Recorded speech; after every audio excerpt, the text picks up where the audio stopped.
আমাৰ চেনেললৈ আপোনালোকক স্বাগতম জনাইছো।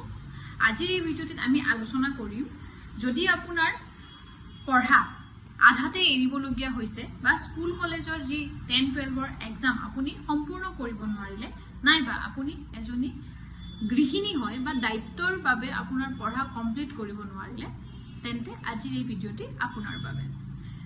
আপুনি এতিয়া আপোনাৰ যি আধৰুৱা শিক্ষা হেতু কেনেকৈ সম্পূৰ্ণ কৰিব পাৰিব আপোনাৰ মনত নিশ্চয় প্ৰশ্ন আহিব। সেই প্ৰশ্নৰ উত্তৰটো হ'ল যে ওপেন বোৰ্ড অনলাইন মাধ্যমৰ জৰিয়তে আপুনি আপোনাৰ আধৰুৱা শিক্ষা সম্পূৰ্ণ কৰিব পাৰিব। এতিয়া আপোনাৰ মনত প্ৰশ্ন আহিব যে ওপেন বোৰ্ড মানেনো কি? ওপেন বোৰ্ড হৈছে এক ফ্লেক্সিবল শিক্ষা ব্যৱস্থা য'ত আপুনি কোনো ধৰণৰ স্কুল বা কলেজলৈ নোযোৱাকৈ আপোনাৰ আধৰুৱা শিক্ষা সম্পূৰ্ণ কৰিব পাৰিব। ওপেন বোৰ্ডত আপোনাৰ যিসকল ড্ৰপড আউট ষ্টুডেণ্ট হয় বা যিসকল কাম কৰি আছে বা দায়িত্বত থকা গৃহিণীসকল বা যাৰ এই বছৰৰ ফলাফল ভাল নহ'ল বা এনেকুৱা কিছু ব্যক্তি আছে যিসকলৰ বয়স অধিক হোৱাৰ বাবে স্কুল বা কলেজত এডমিশ্যন ল'ব নোৱাৰে, তেওঁলোকৰ বাবে ওপেন বোৰ্ড হৈছে এক বেষ্ট অপশ্যন। আৰু ওপেন বোৰ্ড হৈছে গভ ৰেকগনাইজ, লগতে ইয়াৰ চাৰ্টিফিকেট হৈছে সম্পূৰ্ণ ভেলিড। মানে আপুনি হায়াৰ এডুকেশ্যন হওক বা যিকোনো চাকৰিৰ ক্ষেত্ৰত আপুনি ওপেন বোৰ্ডৰ পৰা যি চাৰ্টিফিকেট ওলাব সেইখন আপোনাৰ সকলোতে কামত আহিব। লগতে ওপেন বোৰ্ডৰ যি পৰীক্ষা আৰু ইয়াৰ পঢ়া ব্যৱস্থাৰ বিষয়ে মই কৈ দিছোঁ।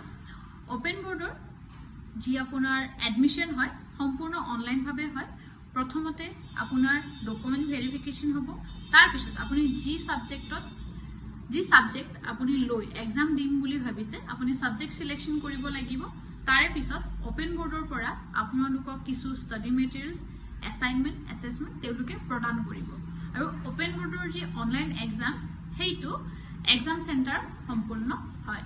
আৰু কিছু লোক এনেকুৱাও আছে যি নিয়মীয়াভাৱে স্কুল কলেজলৈ যাব নোৱাৰে, তেওঁলোকৰ বাবে ওপেন বোৰ্ড হৈছে অতিকৈ উপযোগী ক্ষেত্ৰ। এতিয়া আপোনালোকৰ মনত প্ৰশ্ন আহিব যে কোন কোন লোকে ওপেন বোৰ্ডত আবেদন কৰিব পাৰিব। ওপেন বোৰ্ডত এনেকুৱা লোকে কোনে ওপেন বোৰ্ডত আবেদন কৰিব পাৰিব?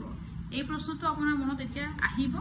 ওপেন বোৰ্ডত যিকোনো ড্ৰপড আউট ষ্টুডেণ্ট বা যাৰ ফলাফল বেয়া হৈছে বা তেওঁলোকে ভাবে যে বছৰটো বেয়া নকৰি একে বছৰতে পাছ কেনেকৈ কৰিব পাৰিম তেওঁলোকৰ বাবে, বা হাউচ ৱাইফ বা গৃহিণীসকলে এই ওপেন বোৰ্ডত আবেদন কৰিব পাৰিব। লগতে যি এনেকুৱা লোক আছে যাৰ স্কুল বা কলেজত যোৱাৰ বয়স নাই, মানে বয়সটো অধিক হোৱাৰ বাবে এডমিশ্যন ল'ব নোৱাৰে বা আপোনাৰ পঢ়াত গেপ হৈছে, তেওঁলোকৰ বাবেও এই ওপেন বোৰ্ড হৈছে এক বেষ্ট অপশ্যন বা তেওঁলোকে আবেদন কৰিব পাৰিব।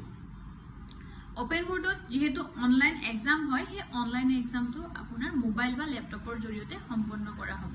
আপুনি যিকোনো সময়ত যিকোনো ঠাইৰ পৰা পঢ়িব পাৰিব, কোনো অসুবিধা নাই। আৰু ওপেন বোৰ্ড যিহেতু ফ্লেক্সিবল হয়, ইয়াত কোনো ধৰা বন্ধা নিয়ম নাথাকে, বয়সৰ কোনো সময়সীমা নাথাকে। এতিয়া মই ওপেন বোৰ্ডৰ কিছুমান সুবিধা আছে সেইখিনি আপোনাক কৈ দিওঁ যে ওপেন বোৰ্ডত যদি আপুনি পঢ়িম বুলি ভাবিছে নিজৰ সময় অনুসৰি পঢ়িব পাৰিব।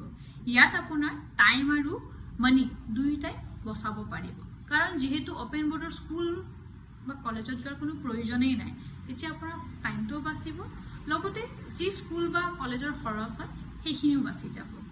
আৰু নিয়মীয়াভাৱে ওপেন বোৰ্ডত উপস্থিত থাকিব নালাগে, ৰেগুলাৰ ইয়াতে ক্লাছ কৰাৰ কোনো প্ৰয়োজন নাই। আপোনালোকক ওপেন বোৰ্ডৰ পৰা যি অনলাইন ষ্টাডি মেটেৰিয়েলছ আপোনাৰ মোবাইল বা লেপটপত তেওঁলোকে প্ৰদান কৰি দিব। লগতে চৰকাৰী চাকৰিৰ বাবে যদি আপুনি আবেদন কৰিম বুলি ভাবে তেতিয়াহ'লেও পাৰিব, কাৰণ ওপেন বোৰ্ডখন হৈছে গভ ৰেকগনাইজ।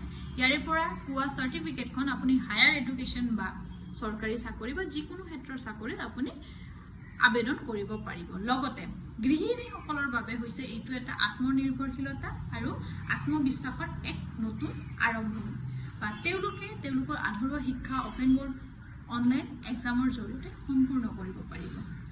ওপেন বোৰ্ড ব্যৱস্থাটো হৈছে এক এনে শিক্ষা ব্যৱস্থা য'ত আপুনি কোনো ধৰণৰ স্কুল বা কলেজলৈ নগৈয়ে আপোনাৰ পঢ়া সম্পূৰ্ণ হৈ যাব, বা ই হৈছে এক দ্বিতীয় সুযোগ য'ত আপোনাৰ পঢ়া সম্পূৰ্ণ কৰাৰ এক নতুন দিশ তো আজিৰ আমি ভিডিঅ'টিত আলোচনা কৰিলোঁ যে ওপেন বোৰ্ডত কেনেকৈ কি ধৰণে এক্সাম দিয়া হয় কোনে কোনে আবেদন কৰিব পাৰিব আৰু ইয়াৰ কিছু সুবিধা যদি ভিডিঅ'টি চাই আপোনাৰ মনত কিছু প্ৰশ্ন উঠে তেন্তে আপুনি কমেন্ট সেকশনত গৈ কমেন্ট কৰিব পাৰিব নাইবা কনসালটেন্টৰ কাৰণে আমাৰ যোগাযোগ নম্বৰত কন্টেক্ট কৰিব পাৰিব সঠিক পৰামৰ্শ বা এডমিশনৰ বাবে যোগাযোগৰ নম্বৰ আপোনাৰ তলতে দিয়া হৈ যাব আপোনালোকে যোগাযোগ কৰিব আৰু যদি কিছু প্ৰশ্ন থাকে তেন্তে আপুনি কমেন্ট সেকশনত ক'ব পাৰিব নাইবা ফোন কলৰ জৰিয়তেও আপোনালোকক প্ৰশ্নৰ উত্তৰ দিয়া হৈ যাব